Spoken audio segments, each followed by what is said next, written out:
everyone, welcome back to another episode of my mini documentary series. I know it's been a while since my last one, but today I'm right in the heart of Batu Gajah, Perak.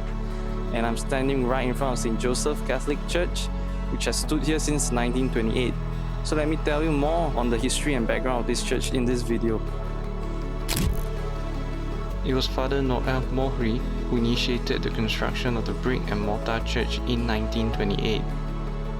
It was funded by past parishioners, priests, and even donations from the French-owned Teca mines.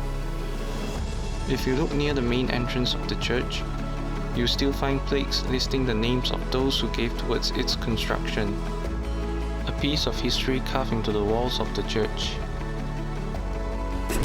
Though the church may feel simple, nothing fancy, but it stays true to its authenticity. And as you drive in, you are greeted by this serenity and calmness of its surrounding. And you also notice how the air here feels refreshing. The church itself is simple but full of character. A wooden front door, rows of old pews, and a small bell tower that's watched over this town for generations. Just next to it is the parish house, a small but cozy home to priests who serve and who are still serving the parishioners here.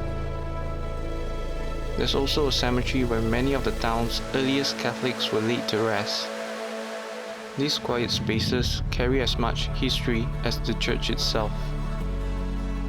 So back when tin mining was booming right here in Batu Gajah, this church served as a spiritual home for many workers and families living nearby. However, these days, this town has gotten slower with things, but Sunday Mass still happens for the prayerful as well as for the faithful. Almost 100 years on, St. Joseph's Batu Gajah still stands strong, not as a grand monument, but as a steady witness to the history of this town and the many lives and stories that have passed through its doors.